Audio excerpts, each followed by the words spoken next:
la serie que hemos estado trayendo en la última parte, que tiene que ver con el altar de bronce del tercer templo. Y las últimas veces estuvimos viendo ya el altar del milenio, del templo del milenio. Estuvimos viendo el diseño, que el Señor se alegra en que nos interesemos en conocer estas cosas. Lo dice muy claramente ahí en el mismo capítulo 43 de Ezequiel, que es donde nosotros lo vimos. Miremos de nuevo 43 de Ezequiel para ver que estas cosas son de interés de Dios. Dice allí, capítulo 43,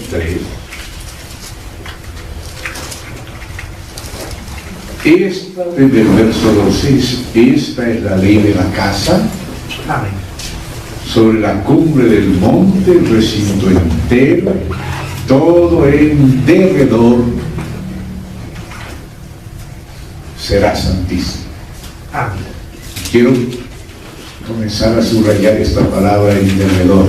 Vamos a ver por qué. He aquí que esta es la ley de la casa.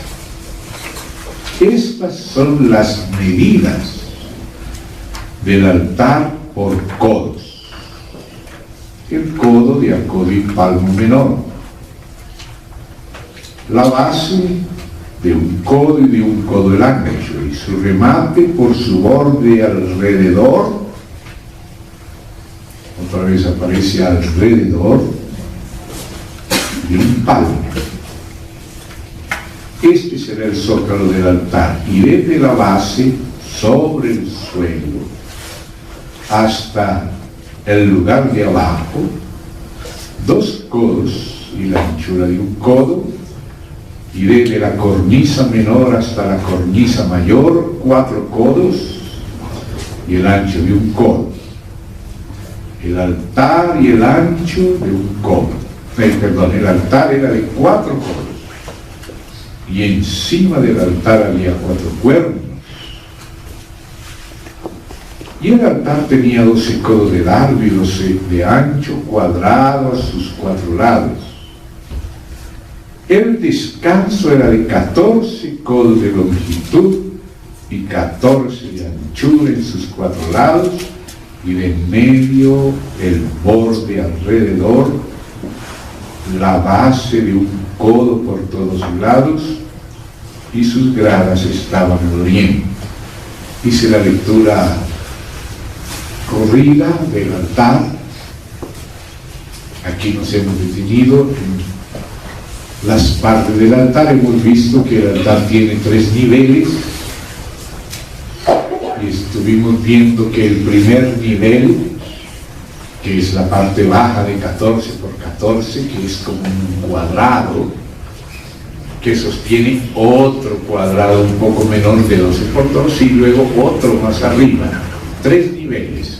El primer nivel es llamado Heik, y aquí estuvimos viendo primero la descripción del Heik y luego el sentido de la palabra Heik, mostrando cómo el Señor nuestro Dios es la base que sustenta todo. Él creó todo y Él lo sostiene con grande amor.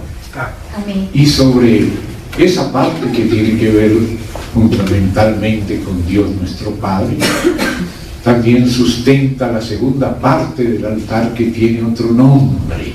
Esa segunda parte que quiere decir muchas cosas, que así como cuando estudiamos el Rey, primero vimos la descripción con su sentido, y luego tomamos una serie de versículos donde aparecía esa palabra Rey, para entender por qué Dios inspiró que esa parte baja que sustenta todo se llame Rey. Y seguimos el sentido de la palabra para poder comprender lo que Dios nos está diciendo, porque nos está hablando tipológicamente, simbólicamente, pero debemos tocar el espíritu. Y cuando tomamos una palabra que Dios por el Espíritu Santo usa, que Él inspiró, tenemos que ver cuál es el sentido que para Dios mismo tiene. Porque ¿de qué nos serviría saber que existe una palabra hebrea que se llama Heik, pero no captamos el sentido espiritual? Pero cuando seguimos esa palabra en sus contextos, donde el Espíritu Santo la usa, ahí el Espíritu nos empieza a entender qué es lo que significa eso. Y así lo hicimos con el Heik, con la parte baja, la base y el descanso, el seno donde descansa todo lo demás, el altar que representa la obra central de su Hijo, que es la obra de reconciliación de Dios con nosotros, porque eso es lo que representa el altar de bronce, las profundidades de la cruz y de la gracia de Dios, la obra de Él. Entonces necesitamos estar abiertos, confiando en Dios, que al seguir su palabra atentamente, estando nosotros en fe delante del Señor, no leyendo solo en base a nuestra naturalidad, sino dependiendo de su gracia, pidiéndole a Él, confiando que Él nos dará luz, porque Él dice, si ellos se arrepienten, Ezequiel, de las obras que ellos han hecho, entonces dales a entender el diseño, todos los detalles. Amén. Para Dios es importante. A veces puede que nos encontremos con un lugar de difícil entendimiento, pero es difícil para el hombre natural. Pero basta un soplo del Espíritu del Señor para que entienda. Así dice en el libro de Job, el soplo del Omnipotente le hace que entienda. Amén. Pero entonces tenemos que estar abiertos a eso, al soplo del Omnipotente. Ahora, ¿se dieron cuenta? No nos pusimos de acuerdo con Alex, pero ¿se dan cuenta cuál canción le puso Dios a Alex para comenzar? Entraré al altar de Dios, al Dios de mi alegría y de mi gozo, y me alabaré con arpa. Oh Dios, Dios mío, te alabaré. No se puede alabar sin el altar, sin la obra de Cristo, sin la obra de su sangre, la sangre de su cruz. Y la cruz es riquísima, y el altar de bronce representa eso. Pero se dan cuenta, como lo hemos venido estudiando, que ese altar Dios lo ha ido desarrollando con detalles y quiere que nosotros entendamos y sigamos todo el diseño. Entonces, cuando tuvimos la primera vista del asunto del Heik, tuvimos una segunda reunión sobre el Heik, que era para seguir esa palabra en su contexto y ser tocados por el significado de la palabra, porque para eso es que Dios nos habla estas cosas, para poder conquistarnos si le vamos entendiendo. Y después ya hicimos otro capítulo ya sobre la segunda parte, que se llama el Sabid, algunos le llaman Sober. En las palabras hebreas aparece Sabid y se pronuncia de varias maneras porque también es una palabra que tiene sus raíces, tiene también otras conjugaciones y todo. Ese verbo que quiere decir rodear, que quiere decir cercar, que nos habla de la inclusividad completa de la obra de Cristo. Tenemos que volver a repasar ese capítulo del Sabid, que es la segunda parte, el segundo cuadrado que está sobre el primero, que tiene las medidas de la plenitud de Cristo, de la obra todo inclusiva de Cristo. Encima de esa parte hay una tercera que se llama el Ariel, que es donde está el altar mismo de los carbones encendidos, pero todo eso está sobre la base de la persona y obra del Señor Jesucristo, que está en el seno de su Padre. Entonces esa segunda parte nos representa ese aspecto, el aspecto ya de Cristo y su obra. Después viene la tercera parte de Ariel. Entonces, como hicimos con el Heik, que tomamos los versículos donde esa palabra aparece en el hebreo, yo me tomé, no es molestia, sino aquí se dice me tomé la molestia, pero no fue ninguna molestia. Me tomé la grada, la delicia de estudiar esa palabra, seguirla, reunir los versículos, para que vamos siguiendo esos versículos y entendamos lo que quiere decir. Primeramente voy a mencionar unas palabras que están incluidas palabras en castellano, que están incluidas en el significado de la palabra sabib. El sabib es la segunda parte del altar que está sobre el heic, que es el primer cuadrado de 14 por 14 codos. Ahora encima está el de 12 por 12. Y por eso queda una hazará, o sea, una cornisa, como un escalón, al pasar del primero al segundo. Ustedes han visto esas pirámides de los mayas, ¿no? Que no son así en línea, sino que suben y suben de cuadrado en cuadrado. Así es el altar de bronce, ¿no? Así es. Todavía no hemos entrado en el detalle de la tercera parte, el ariel, que es la que está encima de todo. Porque la obra del Señor descansa en la persona del Señor. Y Él descansa en su Padre. Amén. Y así nosotros también descansamos en lo que Dios es.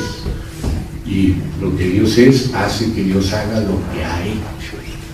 Y lo que Dios ha hecho por nosotros hace algo en nosotros, que nos capacita para que Dios pueda también hacer algo con nosotros, porque Dios no quiere nunca hacer nada solo.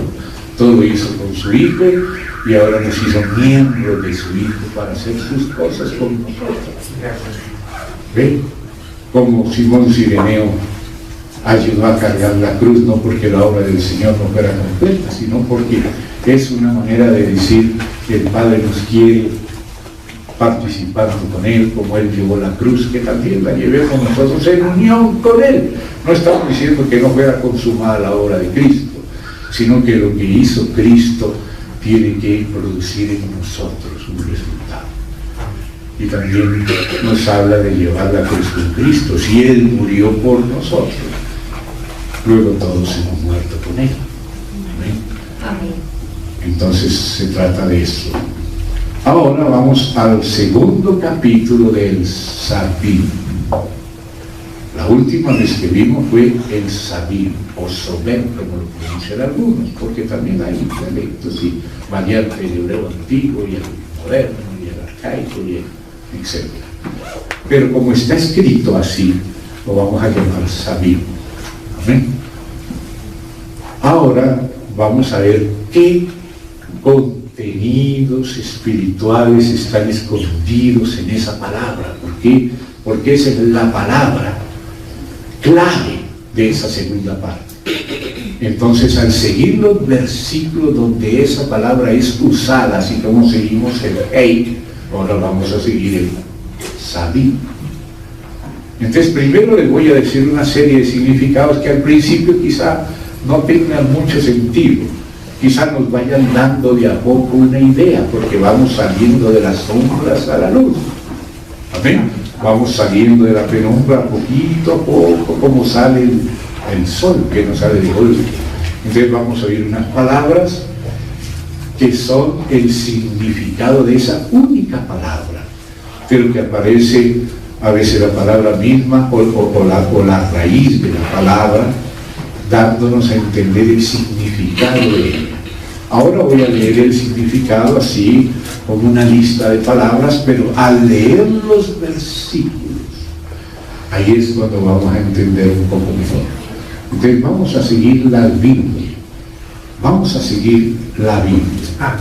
Es una lista larga de versículos, ojalá podamos seguir muchos.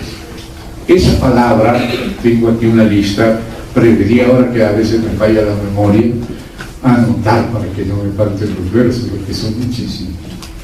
Entonces, una primera palabra, todas tienen sentido espiritual, y cuando las leamos en su respectivo versículo, vamos a ver el significado riquísimo de lo que quiere decir eso. Alrededor. Por eso cuando empecé a leer, subrayé esa palabra, alrededor. Esa palabra es uno de los muchos significados relacionados a Sabid. Girar, o sea, girar es dar la vuelta. Inclusive arrepentimiento está ahí incluido. Y hay varias maneras de girar también. Entonces, girar, dar la vuelta, envolver, abarcar, cerco, un cerco protector, pero también a veces un cerco del enemigo contra nosotros, del cual nos libra Dios. Muy importante. La palabra cerco, en los dos sentidos aparece la palabra salir. El cerco protector del Señor cuando nos cerca Satanás, porque esos son los dos lados del cerco. ¿Ve? Porque Satanás nos cerca con sus ejércitos y nuestros enemigos. Por eso también Dios nos cerca. Y ese cerco, que es ese altar, que es la persona del Señor sacrificada y resucitada, la única que nos cerca para que otro cerco no nos toque. Qué lindo es esto. Luego viene la otra palabra, convertirse, porque convertirse es girar, dar la vuelta, volverse. Arrepentimiento, arrepentirse es cambio, mudanza. También la palabra mudanza es uno de los significados de Sabid. También vamos a ver cómo se usa esa palabra como conexión de Sabid en su contexto. La palabra rodear, y también en esas mudanzas cambiar el nombre, a veces de la persona, a veces del lugar, porque toda mudanza es un avance, es un dar la vuelta, es un girar, es un abarcar. Entonces, acuérdense que el propósito eterno de Dios es reunir en Cristo. Él es el centro y nosotros somos alrededor de Él. Reunir en Cristo todas las cosas. O sea, lo que está disperso, reunirlo. Lo que viene en contra, resistirlo desde un centro inconmovible, desde una posición con Cristo sobre todas las cosas, para no estar dispersos estando en otro lugar, porque nuestro lugar único es en Cristo. Ese es nuestro lugar seguro. Nunca ninguna otra cosa será segura, sino el Señor, en la simplicidad de la fe del Hijo de Dios, que se confió íntegramente al Padre, y ese mismo Espíritu del Señor es el que va formando a su Hijo en nosotros para que estemos en nuestro lugar.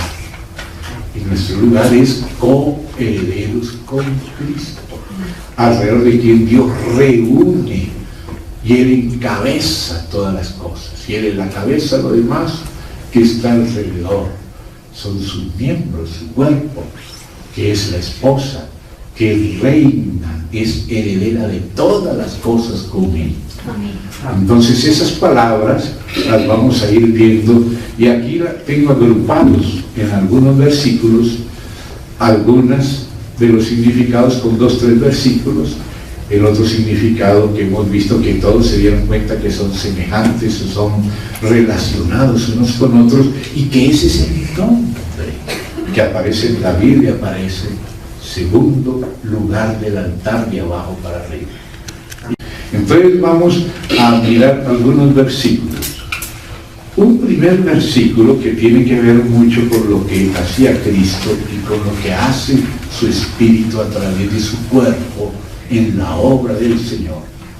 Aparece en Samuel, primer libro de Samuel, capítulo 7, versículo 16.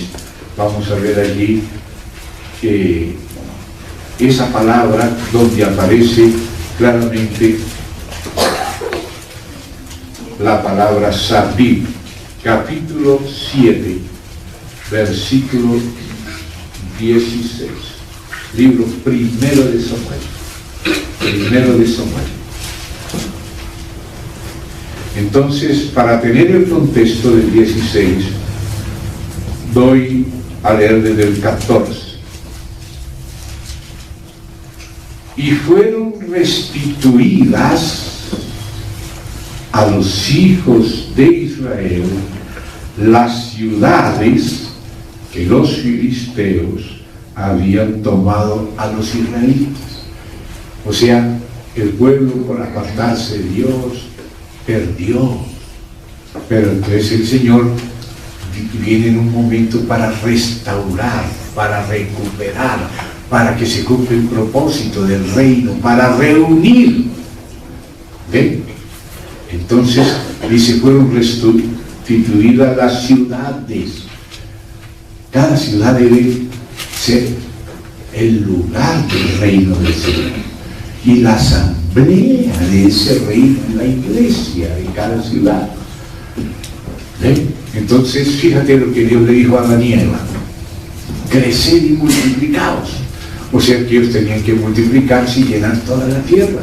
Pero el mundo está en las manos de Satanás, yace en las manos del maligno, porque Adán se lo vendió y él quedó vendido al poder del pecado. Entonces ahora, ¿qué tiene que hacer Dios? ¿Qué le había dicho al hombre cuando lo creó? Sojuzgar la tierra, porque ya existía el enemigo.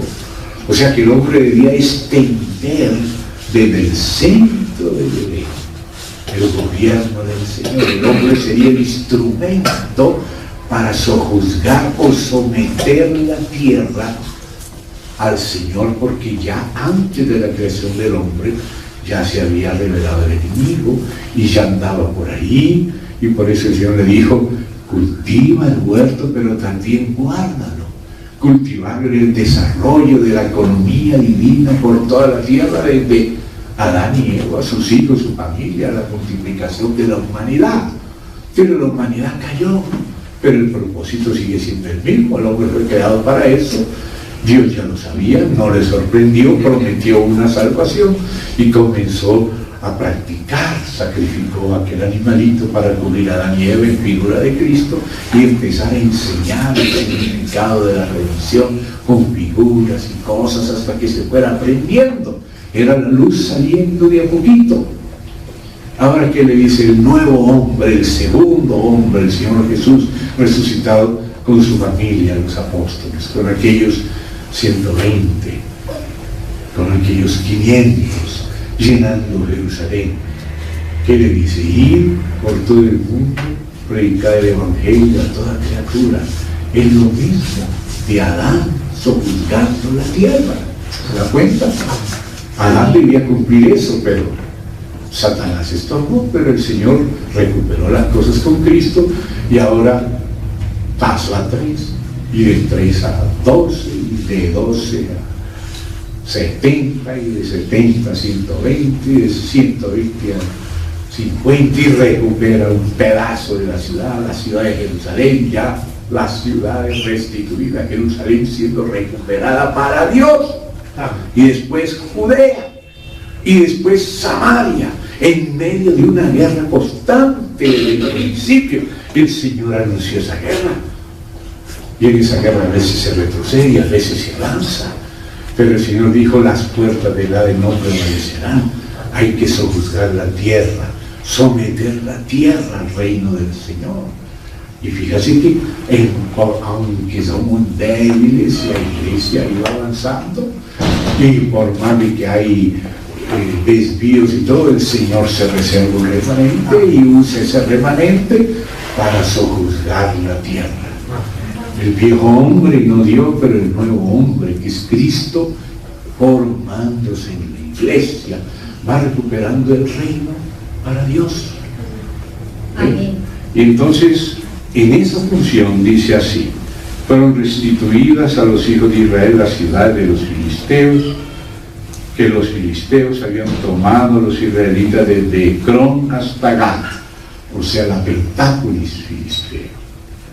E Israel libró su territorio de mano de los filisteos, y hubo paz entre Israel y la Amorrhea. Ahora, ¿cómo hacía Dios esa obra? Fíjese la tipología aquí y dense cuenta que fue la misma obra del Señor Jesús y del Espíritu por medio de los apóstoles y también por los santos que acompañaban, porque el ministerio era para movilizar a todos los santos para la obra.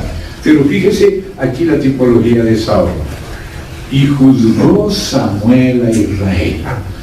Juzgar es poner los puntos en la silla. Lo que no es de Dios no es de Dios. Lo que es de Dios sí es de Dios. Esto sí es, esto no es. Todo el tiempo que vivió, aleluya, gracias a Dios que Samuel perseveró hasta el fin. Y todos los años iba y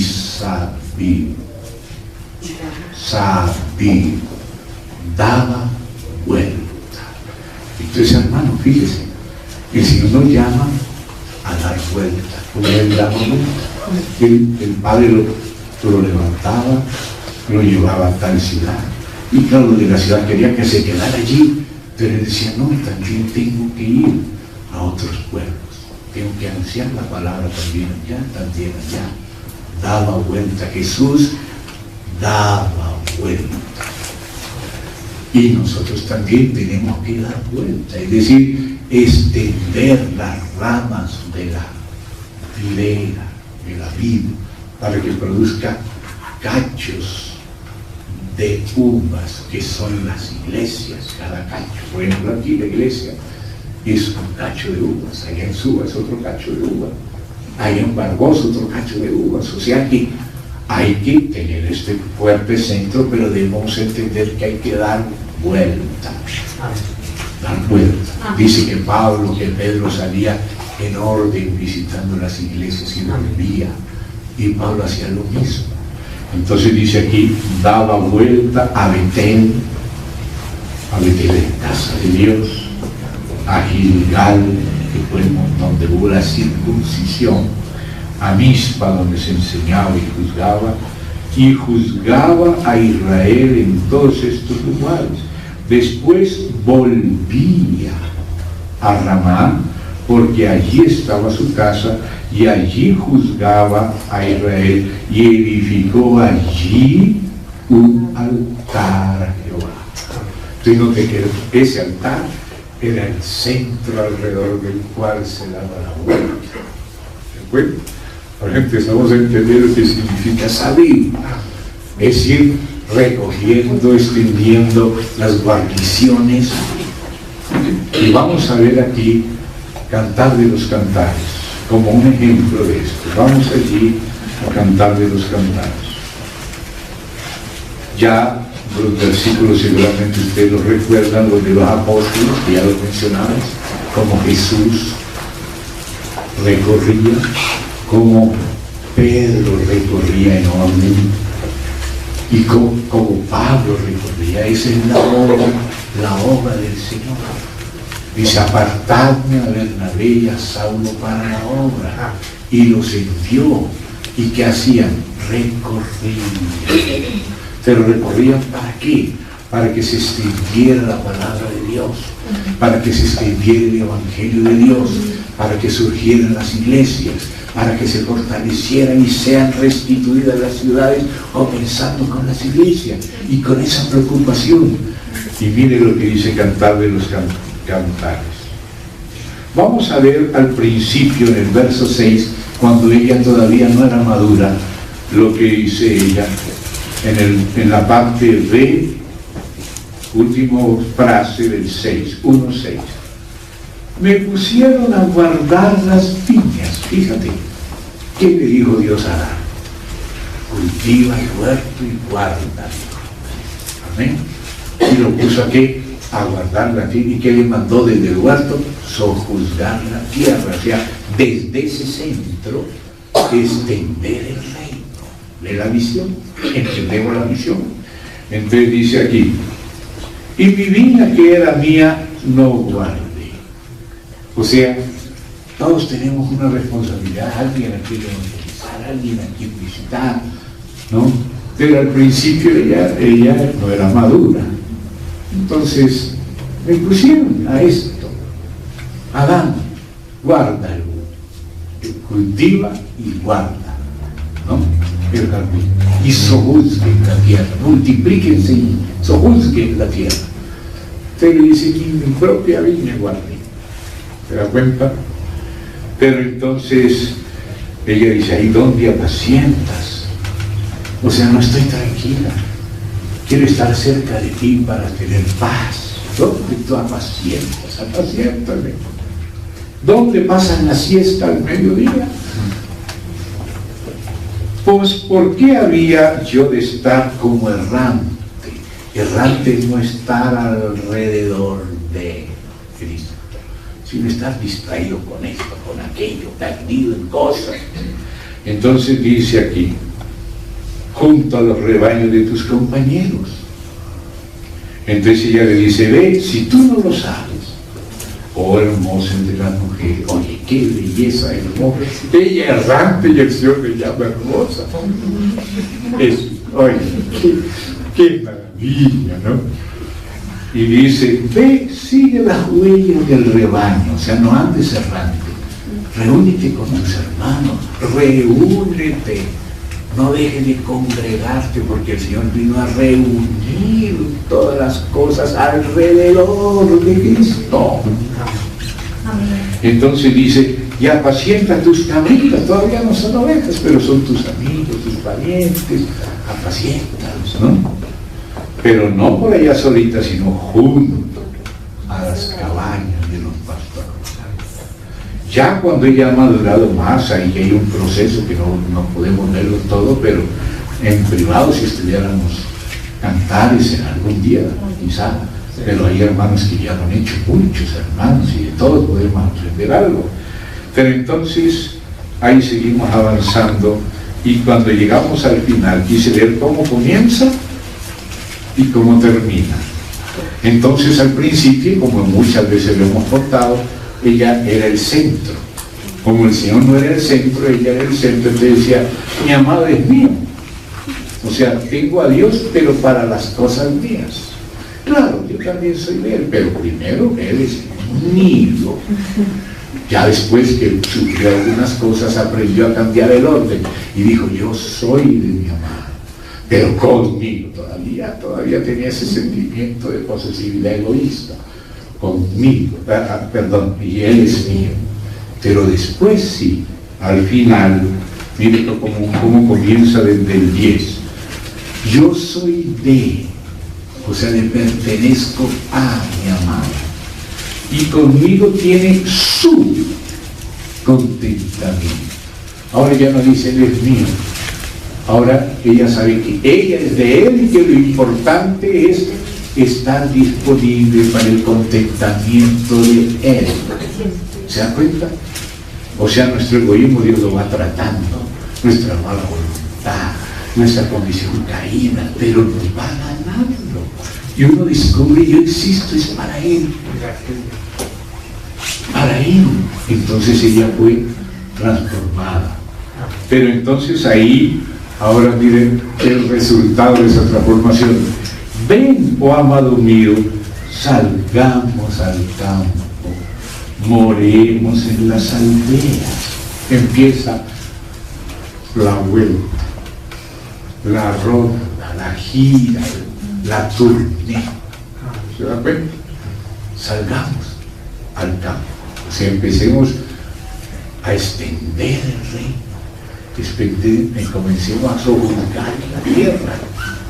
Entonces, fíjate, había la familia de Estefanas, que fue las primicias de Acaya, una familia, Dios comienza con una familia, y esa familia llegó a ser las primicias de Acaya, dice en 1 Corintios 15, y ahí empezaron a haber 2 familias y 3 familias, y ahí comienza a congregarse la iglesia en esa localidad, en esa aldea. Pero de ahí el Señor manda uno a donde la tía, o donde el sobrino o el amigo, y ahí comienza en otro pueblo, y ahí comienza el rodeo. Se da cuenta la extensión alrededor de Cristo, que es el que representa el altar. Cristo, el que murió pero resucitó. ¿Y para qué murió y resucitó? ¿Para qué fue levantado? para reunir en uno los hijos de Dios que estaban dispersos, o sea, errantes, cada uno en su cosa, sin entender. Pero fíjense todo el universo. ¿Qué fue lo que hizo el Espíritu Santo cuando había un caos? Empezó a moverse en medio de las aguas. Y empezó aquel movimiento que una vez escuchamos esa palabra que aparece por allá en Proverbios y también en otros lugares, la palabra jugo, casi jugo, J-U-G, jugo, que significa órbita. Y el Señor empieza a poner en órbita y a reunir el caos y lo disperso y empieza a reunir las aguas. Y después de la reunión de las aguas surge la tierra. ¿Se da cuenta? Y ahí en la tierra empiezan a brotar los árboles y todo empieza a servir y después aparece el hombre a la imagen de Dios. Y ahora el hombre tiene que sojuzgar la tierra y ir poniendo todo bajo el gobierno de Cristo, en medio de una resistencia, porque ese caos tuvo un origen en la rebelión celestial. ¿Se da cuenta? Que afectó a la tierra. Y eso ya lo sabía Dios, que el Espíritu Santo, ¿qué hacía? Como la gallina, sentarse encima de ese caos para empollar, ¿no? Para producir. Entonces dice: levantémonos de mañana a las viñas, veamos si brotan las viñas. No, claro, están apenas empezando a sembrar, todavía no tiene uvas, todavía no hay ni la chiquita, pero hay que ir a ver qué es lo que hay que hacer. Sanar. ¿Y qué más dice? Si están en ciernes, si han florecido los granados, allí te daré mis amores. Qué precioso. Las mandrágoras han dado olor. No es la primera vez que aparecen las mandrágoras. ¿Se acuerdan dónde aparecieron las mandrágoras? Con el hijo de Lea. ¿Se acuerdan? Y dice: y a nuestras puertas hay toda suerte de dulces frutas, nuevas y añejas, porque hay ciruelas y hay ciruelas pasas, hay uvas y hay uvas pasas. O sea que la conservación de los alimentos también viene de Dios, ¿no? Que para ti, oh amado mío, he guardado. Y ahora llegamos al capítulo 8, al verso 11, ya para terminar, y comparemos el principio con el final. Al principio dice: me pusieron a guardar las viñas, pero ni la viña mía no guardé. Pero ahora, ¿cómo termina? Mire la transformación que el Señor hizo en ella. Salomón, que es el hijo de David, figura de Cristo, tuvo una viña en Baal-Hamón. Baal-Hamón quiere decir la multitud de Baal, o sea, en el mundo, que Baal es el mismo Belzebú, ¿eh? Pero el Señor vino a la tierra a conquistar y recuperar esta tierra, que era una multitud de Baal, pero el hijo de David plantó una viña. Comenzó esa viña en Jerusalén, ¿eh? Y dice: a guardas. Hay que guardar, me pusieron a guardar las viñas, pero no las guardé. Ahora ella entiende, y entiende que no es ella sola. Dice: guardas, cada uno, mire la obra de cada uno de los guardas, de los cuales debía traer 1000 monedas de plata por su fruto. La plata en la Biblia es el precio de la redención, el ciclo, pero el fruto de la redención debía ser traído al hijo de David. Los guardas debían presentarle, como dice la Escritura ya en Isaías 53, de Cristo: verá el fruto de la aflicción de su espíritu y quedará satisfecho. Entonces tenemos que entender esto. Y dice: mi viña, que es mía, está delante de mí. Antes no la guardé, ahora está delante de mí, está cuidando la viña. Y dice Pablo: hermano, volvamos a visitar a los hermanos para ver cómo están. Y los encontraron nuestros problemas, otros en esta situación, ahí los aceptaban, que se les enseñó esto a Orsini, tenía que corregirlo. Las 1000 serán tuyas, o sea, las 1000 monedas de plata serán tuyas, oh Salomón, y 200 para los que guardan su fruto, o sea, el quinto. El quinto es como decir la recompensa que el Señor da a los que le sirven en su vida. ¿Se da cuenta? 200 es un quinto de 1000. Entonces, ya ustedes conocen los otros versículos de Hechos, ¿no? Como dice que salían y recorrían el orden, y Pedro salió en orden y llegó también allá, y ahí estuvo un tiempo, y quedó. Así como Samuel, que fue el que Dios usó para restaurar después del tiempo de los jueces, para trasladar. No había rey en Israel, y por eso cada uno hacía lo que bien le parecía. Esa es la dispersión, cada uno haciendo lo que bien le parece. Esa es la frase que aparece allá en Jueces. Pero al final de Jueces, Dios levanta a Samuel para introducir después de la Torá a los Nevi'im, introducir que no dejó caer a tierra ninguna palabra de Dios, ir recuperando otra vez. Y fue el que Dios usó para ungir a David, y David era el que peleaba las batallas de Yahvé para recuperar las ciudades de Israel para el reino de Dios, para que no se hagan locuras, sino como dice el Padre nuestro, hágase tu voluntad aquí en la tierra. Eso es la iglesia, el ámbito donde se busca conocer y hacer la voluntad de Dios, para que Dios pueda decir: esta es mi voluntad, esta es mi casa y esta es mi labranza. Entonces, por eso esa palabra aquí, sabio, incluye todas esas cosas. Qué precioso. Y la cruz en el centro del altar, ¿para qué? Para reunir en uno a los hijos de Dios que estaban dispersos. Sojuzgar la tierra. ¿Para quién? Para Dios. Peleando las batallas de Yahvé. Las batallas de Yahvé son espirituales, son culturales, son paradigmas. La gente quiere que vivamos como ellos quieren, como el Dando quiere, pero nosotros levantamos el muro alrededor de la santa ciudad, para que dentro de la ciudad el Señor sea nuestro Rey, y de esa ciudad, esa va a ser la capital de las demás, y las demás andarán a la luz de la capital, la nueva Jerusalén.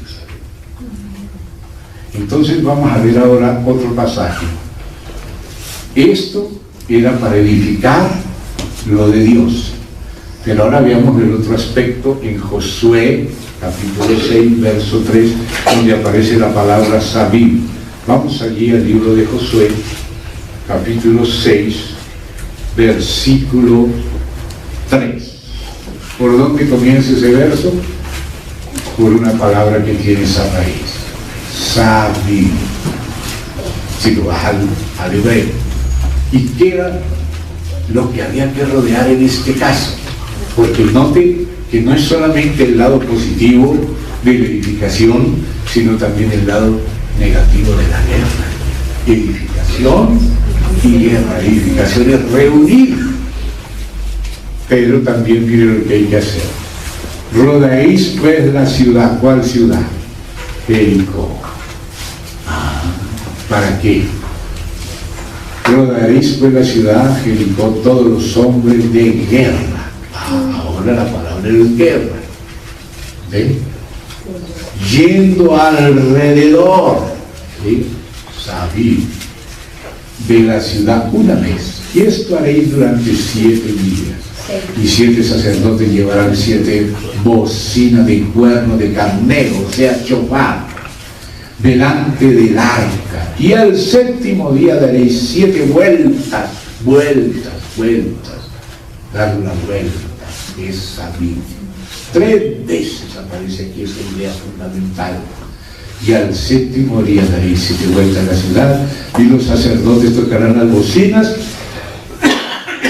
y cuando toquen prolongadamente el cuerno de carnero, así que oigáis el sonido de la bocina, todo el pueblo gritará a gran voz, y el muro de la ciudad caerá.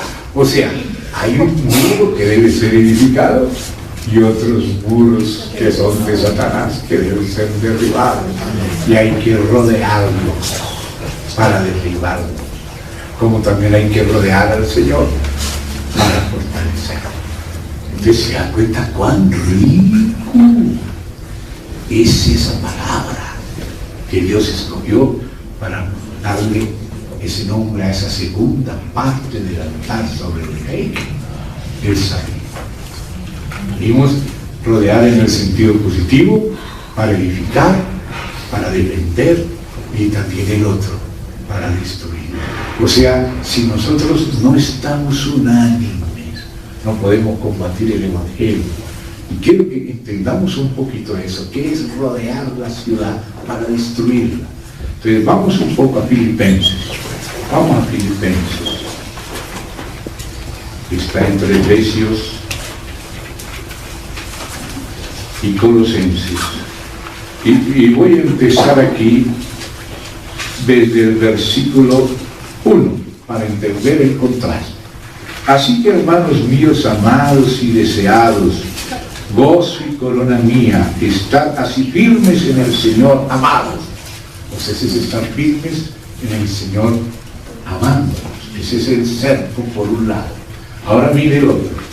Ruego a Evodia y a Síntique. Ahí bajó, como decía, a la tierra, a la iglesia local, donde había los hermanos que tenían problemas. ¿Se dan cuenta? Que sean de un mismo sentir en el Señor. ¿Se dan cuenta? El ser reunidos con un cerco alrededor del Señor, ahora de la iglesia. Asimismo te ruego también a ti, compañero fiel. ¿Sabe quién era este? Lucas.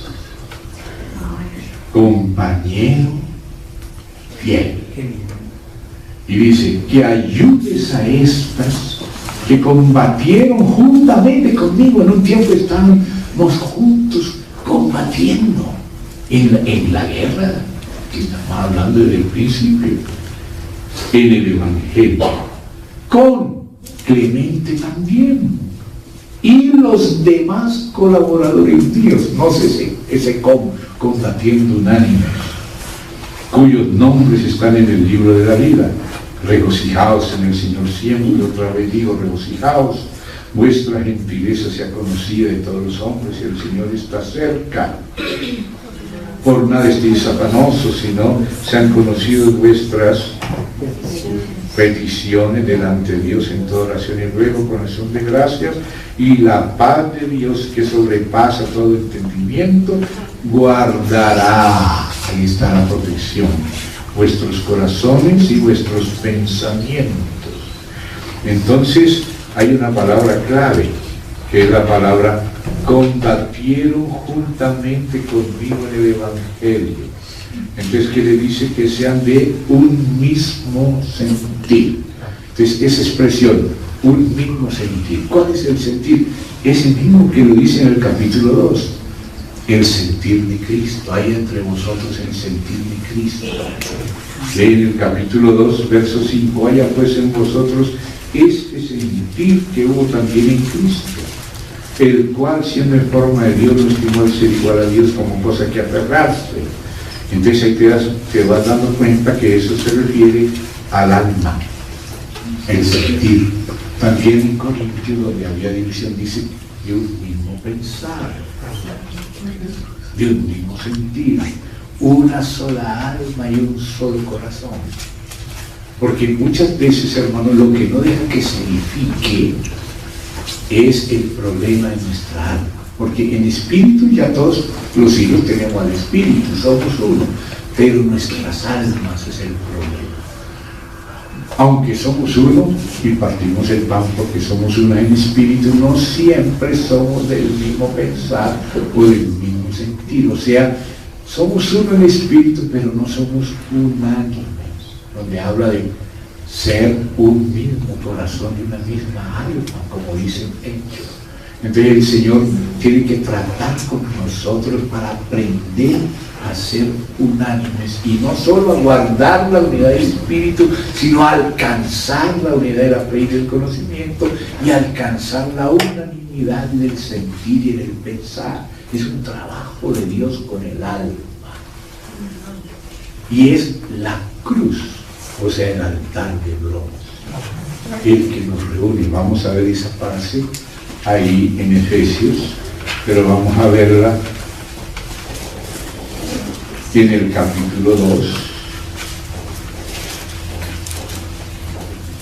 Dice, verso 16, y mediante la cruz, no solo la que Él murió por nosotros, sí, eso es lo que nos introduce en la unidad del Espíritu, pero también la cruz en la que nosotros morimos a nosotros mismos por Él y negamos nuestro ego, porque si no ahí se forman los problemas, y ahí esa reunión alrededor del Señor no se da, porque lo que tenemos de Él en el Espíritu no pasa a nuestra alma. Por eso necesitamos ser quebrantados en el alma, para aprender a ceder y aprender a sobrellevarnos y aprender a actuar no de una manera, digamos, tipo llanero solitario, sino con Dios. ¿Se da cuenta? Eso no es fácil, eso nos cuesta, pero a eso somos llamados. Y por eso entonces dice acá, mediante la cruz reconciliar con Dios a ambos en un solo cuerpo, matando en ella, en la cruz, las enemistades. ¿Se da cuenta? Ese es el asunto. Por eso dice que en la cruz Él fue levantado para reunir en uno a los hijos de Dios que estaban dispersos. Cuando hay pecado, el juicio es dispersión. Babilonia quiso una unidad, pero de sistema, de manipulación de todo el mundo, construir una torre para exaltar el nombre del hombre. Entonces ahí Dios tuvo que juzgar en una unidad que no era en Cristo, sino que era un sistema que quería controlar para llevar al diablo. Entonces, ¿cómo juzgó Dios esa falsa unidad de maquinaria? Con la dispersión. Multiplicó las lenguas, nos hizo difíciles las cosas.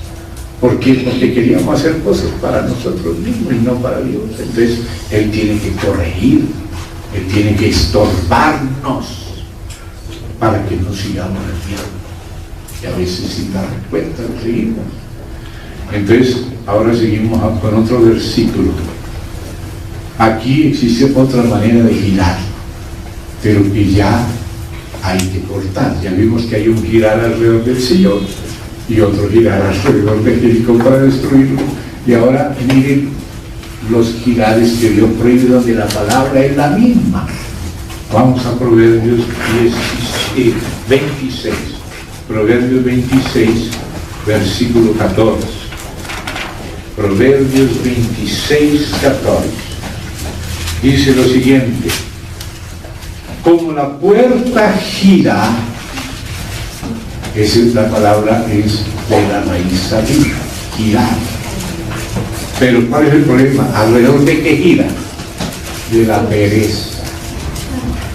¿Ven? La puerta gira sobre sus quicios, así el perezoso se vuelve en su cama.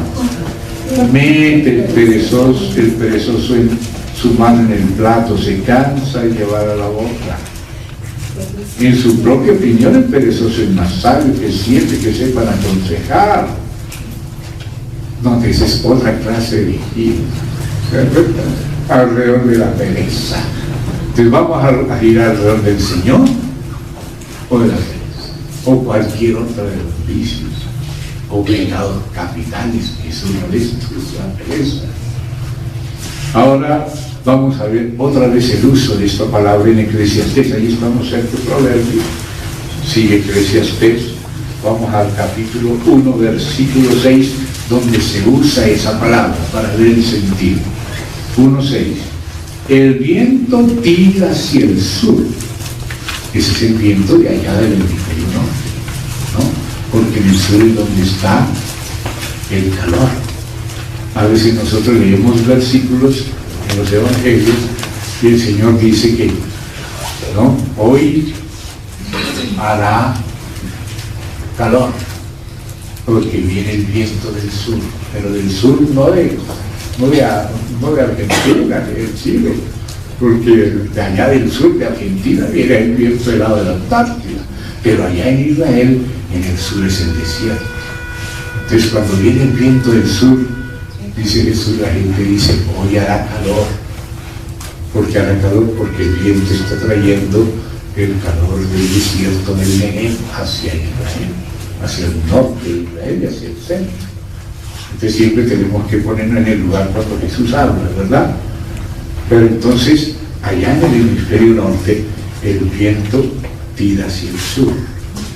Entonces dice así, qué interesante que es, esto ya lo decía el Espíritu Santo por Salomón, pero recién Torricelli descubrió ahora de nuevo cosas que ya decía Salomón.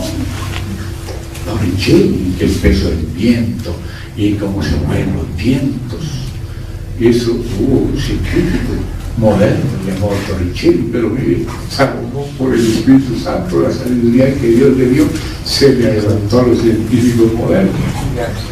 Y dice, y rodea el norte, tira hacia el sur y rodea el norte, va girando de continuo y a sus giros vuelve el viento de nuevo. Esa palabra, girar, esa es de la raíz sabio. La otra palabra, seguimos viendo otra, y esta es muy interesante. Aquí vamos a ver varios versos que usan este otro sentido de la palabra y que nosotros debemos entender muy bien. El significado de traspasar también tiene saber, traspasar, trasladar y traspasar, y el reino era de fulano y se movió el reino para otro, se traspasó, a veces para bien y a veces para mal. Depende si el giro es alrededor del Señor, es para bien, pero si empezamos a girar alrededor de otro centro, el traspaso es para mal. Entonces vamos a ver los versículos que usan la palabra sabir en el sentido de traspasar a otro. ¿Qué hiciste con tu vida? Ah, Señor, la guardé, quitársela esto y se la traspasaron al otro. O sea que a veces nos quitan cosas y pasan a otros, o a veces le quita Dios a nosotros y nos da a nosotros. Entonces vamos a ver algunos versículos donde aparece ese sentido de la palabra saber, traspasar, y al leer los versículos se nos va a enriquecer más esas realidades espirituales de esa palabra saber, cuyo nombre Dios le dio a aquella parte del altar que tiene que ver con la centricidad de Él, de su persona y su obra, y nosotros con Él, como su esposo. Entonces vamos a ver, a notar la primera de ellas. Bueno, vamos a ver primero una en Primera de Crónicas, capítulo 10, verso 14. Primera de Crónicas 10, 14. Vamos a entender eso. Primera de Crónicas 10, 14. Dice así.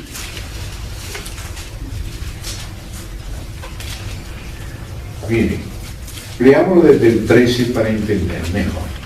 Así murió Saúl por su rebelión, con que prevaricó contra Jehová, primero contra el Señor, contra la palabra de Jehová, la cual no guardó. Entonces dice, ¿por qué murió?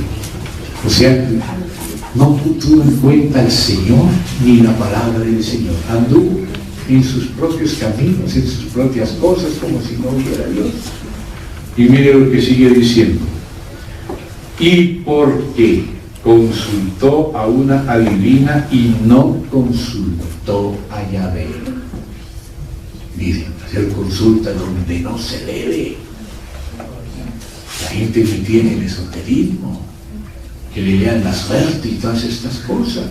Y en eso está cada vez creciendo más la llamada nueva era, que es la vieja era, de nuevo, el neopaganismo, con demonios. Y dice, por esta causa lo mató y traspasó. Ahí está esa raíz de esa palabra, sabim, ahí, que se tradujo aquí, traspasó. ¿Cuántas traducciones tiene la misma palabra? ¿Cómo nos da idea? Traspasó el reino que era de Dios, que debía representar el sentir de Dios, y él no le importó, ni consultó ni la palabra de Dios, ni a Dios. Entonces hace las cosas según su propia prudencia y se desvía. Entonces el reino fue traspasado, se le quitó a él, debía representar el reino, pero se representó a sí mismo y no el sentir de Dios. Entonces, ¿qué pasó? Dios tuvo que quitarle el cetro y murió y se lo pasó a David. ¿Ven? Hijo de Isaí. Ya sabemos que Cristo es la raíz de Isaí, como también la de David, el padre de Isaí. David, Dios es ahí el padre de David.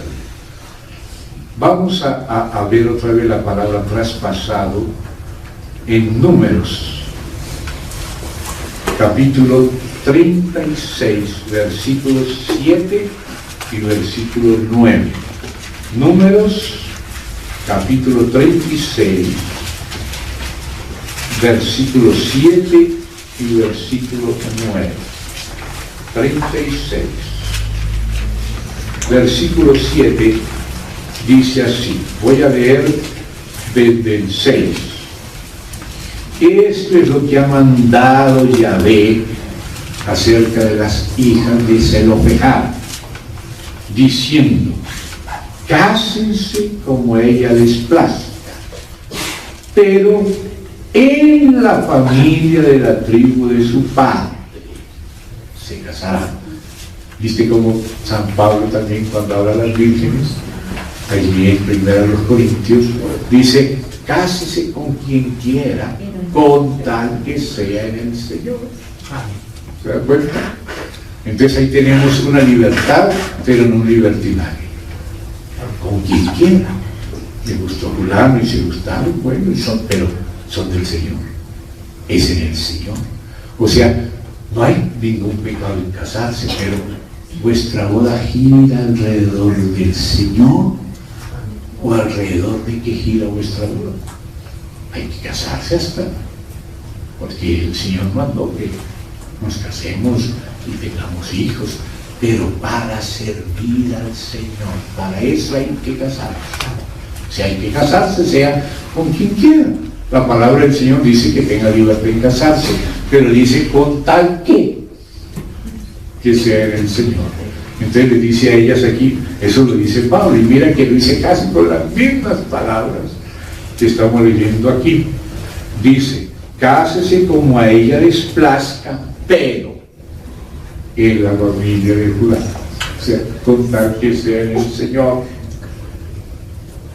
la tribu de su padre. Es como decir, la familia de Dios.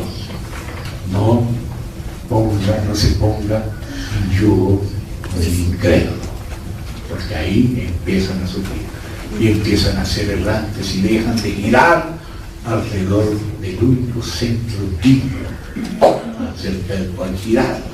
Pero ahí no terminó, dice, para que la heredad de los hijos de Israel, o sea, la tierra que Dios nos dio, que representa a Cristo, como dice en Hebreos 4, que la buena tierra representa la plenitud de Cristo, para que la heredad no sea traspasada de tribu en tribu. O sea que si no nos casamos y nuestra familia no gira alrededor de Cristo, la heredad que hemos recibido va a ser traspasada. ¿Se da cuenta? Si no se casa dentro de su propia gente, la heredad va a ir a parar a otro lugar. Porque el Señor le dijo a Abraham, sal de tu tierra y de tu parentela y ven, sal de Ur de los caldeos y ven a la tierra que yo te mostraré. Y dijo, recorre la tierra, y esa tierra es la buena tierra, la que es figura de Cristo según Hebreos. Todo lo que hacemos en cuestiones domésticas, si no giramos alrededor del Señor, nuestra herencia será traspasada. Entonces Dios quiere una familia que no pierda su herencia, sino más bien que la extienda. Extenderos, no seas estrecha.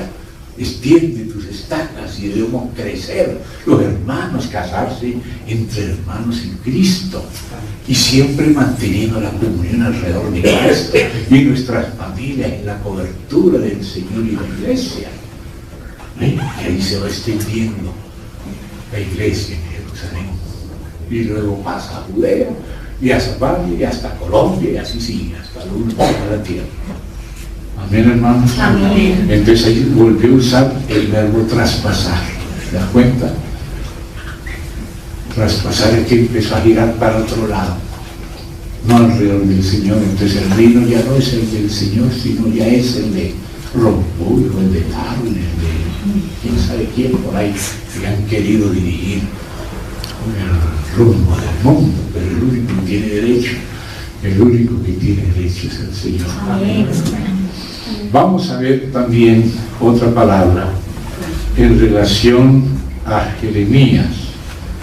Y vamos a ver cómo, porque aquí cuando hablamos de una manera en general, ¿no?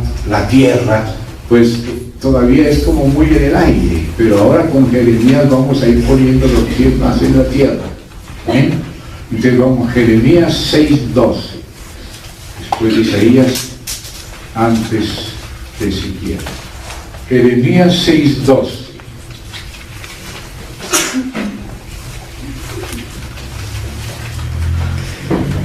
Voy a leer desde el 10 para tomar el contexto. ¿A quién hablaré? Note como dice el Espíritu. ¿A quién hablaré y amonestaré para que oigan? Porque a veces no queremos oír. He aquí que sus oídos son incircuncisos. O sea, no pueden oír, no está cortado la grosura del oído y estorba el oído. Y no pueden escuchar. He aquí que la palabra de Yahvé les es cosa vergonzosa. Ay, yo no voy a hablar del Señor porque ¿qué van a decir de mí en la universidad? Jeremías 6. Esa es cosa vergonzosa. Jeremías 6:10 para llegar al 12. No la aman, por tanto. Ay, mire cómo el Espíritu transmitiendo a Jeremías el sentir. Estoy lleno de la ira de Yahvé, estoy cansado de contenerme. La derramaré sobre los niños en las calles y sobre la reunión de los jóvenes igualmente. Reunir los jóvenes es muy bueno si se reúnen al Señor alrededor del Señor. Pero si no, Él va, como hizo con Babilonia, también va a derribar y esparcir la reunión de los jóvenes. O sea, no es reunión de los jóvenes solamente, es reunión en quién, para quién. Para un partido de fútbol no quiere decir que de vez en cuando no puedan tener un partido de fútbol, pero no sería mejor para estudiar la Biblia y orar. Amén. Ya después que han orado y todo, pues pueden jugar su partido, pero solo partido.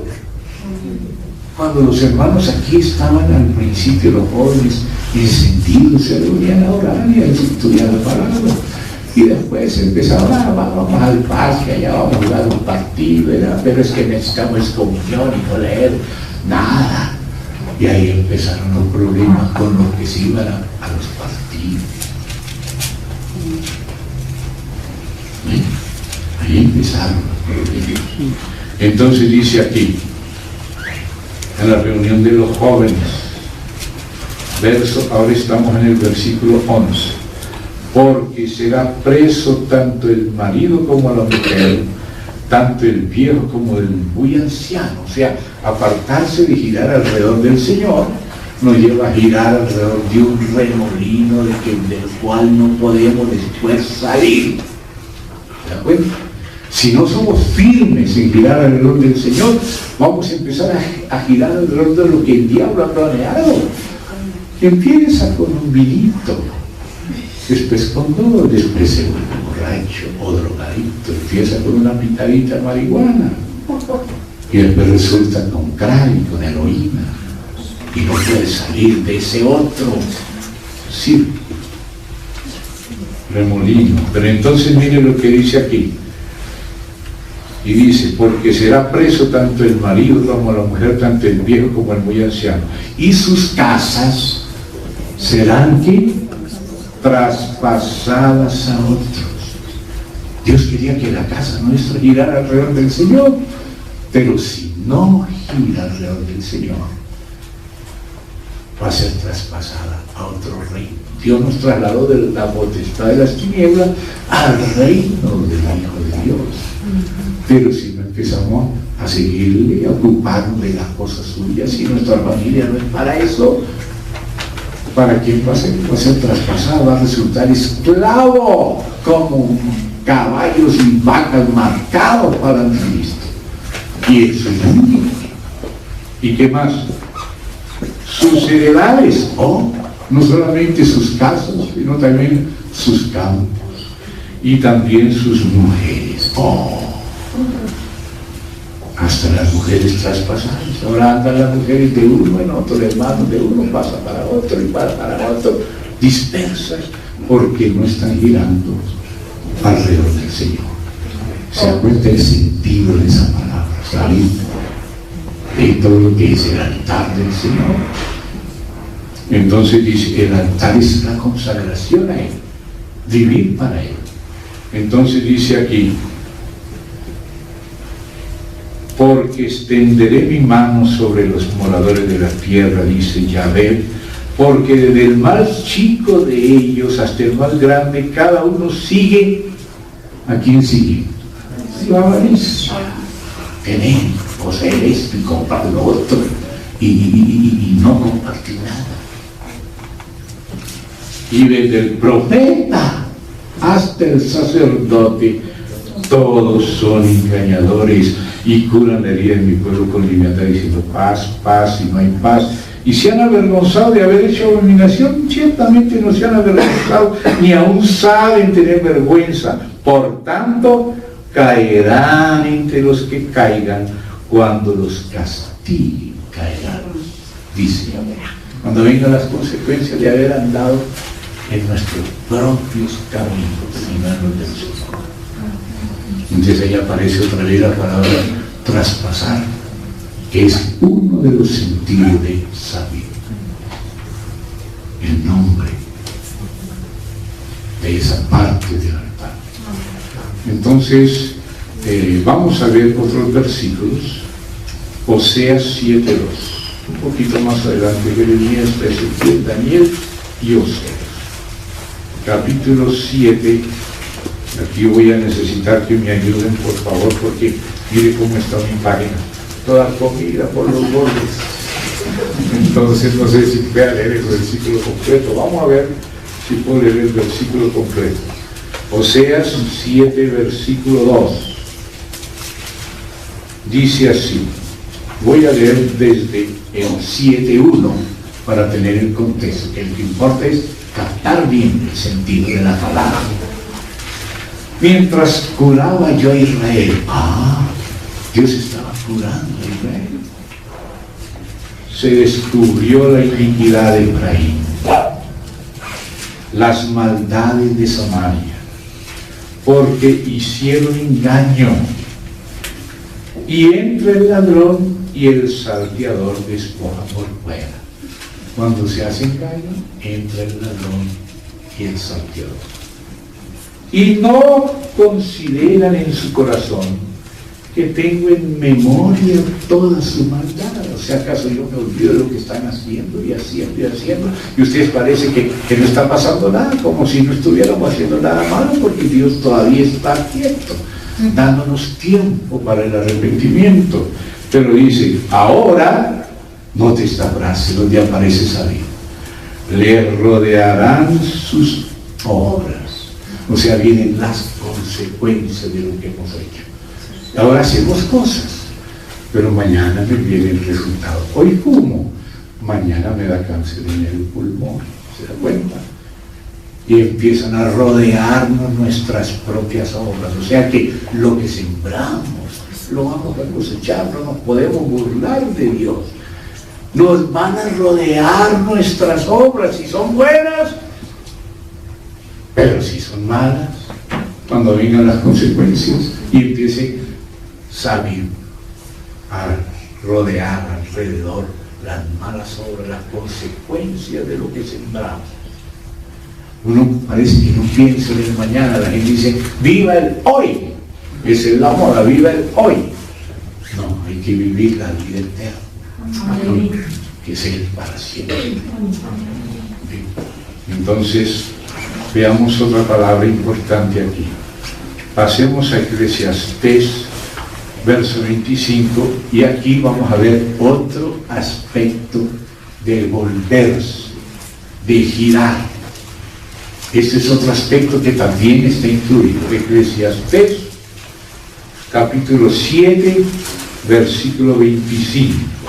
Este es otro aspecto, o sea, este enriquece el aspecto de la palabra Sabid. Es otro giro que hay que conocer, que también es espiritual. Sabid, capítulo Eclesiastés 7, 25. Mire lo que dice. Para entenderlo, leo el 24. Lejos está lo que fue, y lo muy profundo, ¿quién lo hallará? Entonces dice, me volví. Ahí está, en esa palabra, me volví. Pero ¿a dónde me volví? Dio las espaldas. La cosa está difícil, no estoy entendiendo la palabra del Señor, es muy profunda. ¿Será que voy a dejarla? No. Me volví y fijé mi corazón para saber.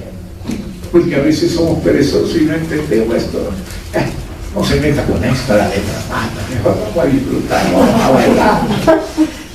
¿Ven? Pero ¿hacia dónde se volvió el hijo de David, Salomón? Me fijé mi corazón para saber y examinar e inquirir. Saber, examinar, inquirir la sabiduría y la razón, y para conocer la maldad de la insensatez y el desvarío del error. O sea, la sabiduría y la razón, y también para conocer la maldad y la insensatez. Darse cuenta que esto es insensato. ¿Cuál es la inteligencia? Lo contrario de la insensatez. La prudencia, la sensatez, el temor de Dios. El temor de Dios es el principio de la sabiduría. Parar, frenar y no ser insensatos. Alrededor de qué irán, ¿para dónde nos vamos? ¿Qué buscamos? Queremos entender a Dios. Si ustedes leen aquí, quiero llamarle la atención a algo, por favor, en relación a esto. Miren lo que dice Tesalonicenses. Vamos allí a Tesalonicenses. Segunda Tesalonicenses, capítulo 1. Vamos a ver aquí que en la misma venida del Señor hay un contraste. Mi Dios, ¿a qué me apoyo aquí? Bueno, por lo menos, ya que llegamos a las 9, este pedacito y paramos por hoy. Después habrá que seguir cuando Dios nos permita, porque vale la pena continuar. Entonces, segunda, capítulo 1, desde el verso 6. Porque es justo delante de Dios pagar. ¿Con qué? Con tribulación. ¿A quién? A los que os atribulan. Ustedes atribulan a mi pueblo, yo los atribulo a ustedes para que conozcan, entiendan lo que están haciendo. Les gusta sangre, ¿no? Les gusta derramar la sangre de los mártires. Entonces ahora van a beber sangre, hasta los ríos se le van a convertir en sangre. Pagar con tribulación.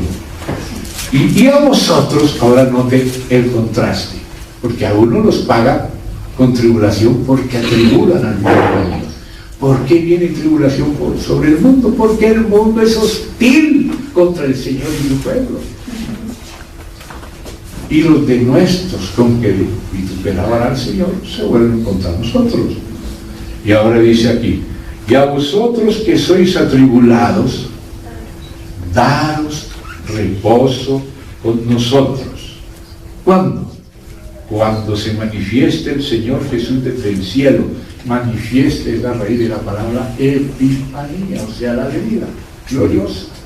Cuando se manifieste el Señor Jesús desde el cielo con los ángeles de su poder en llama de fuego para dar retribución. Note a quiénes. Dice que a los que son de Dios, daros reposo con nosotros, o sea, con los apóstoles, con los siervos de Dios. Pero dar retribución a quién? A los que no conocieron a Dios ni obedecen el Evangelio de nuestro Señor Jesucristo, los cuales sufrirán pena de eterna perdición, excluido de la presencia del Señor de gloria y su poder. ¿Cuándo? Cuando venga en aquel día para ser glorificado en sus santos. No te encontraste. Unos son glorificados, el Señor es glorificado en los santos, en la transformación, en la resurrección, y los otros son retribuidos con paga, excluidos. Pero lo que quería llamar la atención no es solamente los que desobedecen el Evangelio, sino los que no conocen a Dios. Pues si alguno dice: no, pero es que ellos no conocían.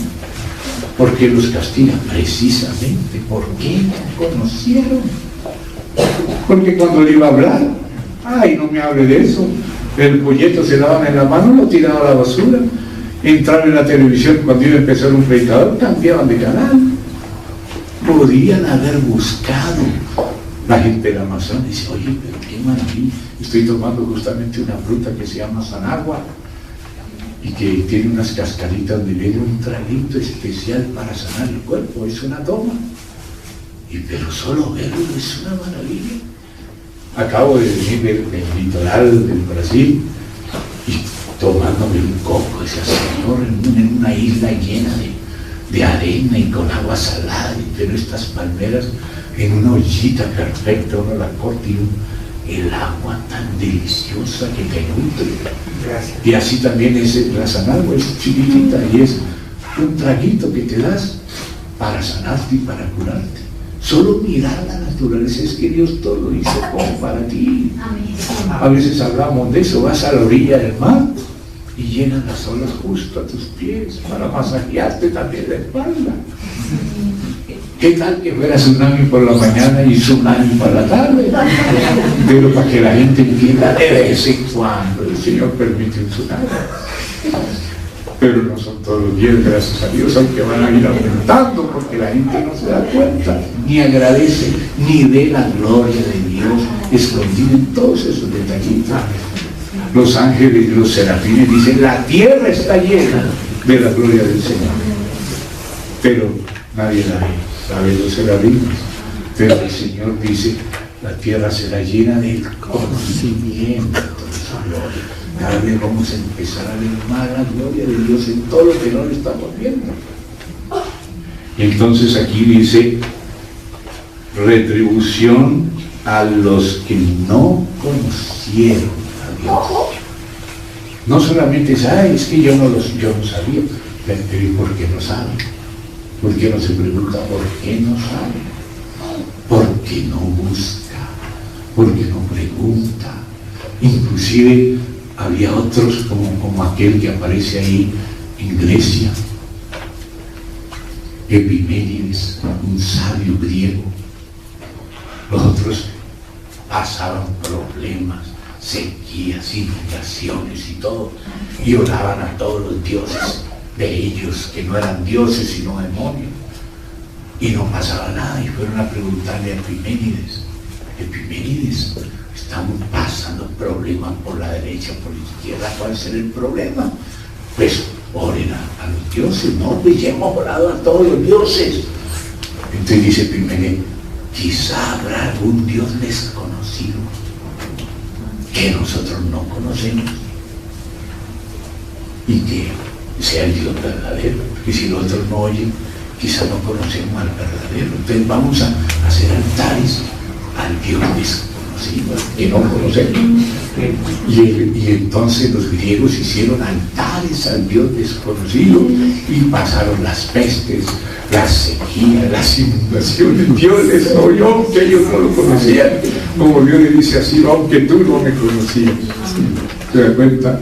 Pero la sabiduría de aquel anciano Jiménez, ¿no? Debe haber un Dios que no conocemos, porque si hemos orado a todos y nadie responde, habrá uno que sea el verdadero. Y oraron y Dios respondió. Entonces cuando llegó Pablo a ese lugar, encontró que había altares al Dios desconocido. El Espíritu Santo dijo, por ahí vas a comenzar. Y por ahí comenzó la evangelización. Miren qué maravilla, hermano. Bueno, hermanos, entonces vamos a parar aquí. Llegué solamente a la mitad de la cita, así que vamos a tener un Sabit 3. Primero fue Sabit 1, ahora Sabit 2. Y ahora un Sabit 3, si Dios lo permite, porque vale la pena hacer el seguimiento. Amén, Padre, te damos gracias de tu bondad, Señor. Qué maravilla es tenerte a ti. Ayúdanos a entenderte. Ayúdanos a vivir a ti. Háblanos, conquístanos, atráenos a ti, porque somos tu novia, Señor. Somos tu cortejo, Señor. Tú nos atraes, como también tu Espíritu nos anhela a nosotros, como dice tu palabra, que nosotros también seamos atraídos a ti, como dice ese cántico, atrae, voz de ti correré. Padre, encomendamos a ti, a los hermanos, tu obra, que tú los animes, que ellos te conozcan, que ellos te sirvan, que todos los consagremos a ti. Amén. Y bendice también esos viajes que mencionamos al principio. Amén. En el nombre del Señor Jesús. Amén. Amén. Y amén. Gracias, Señor.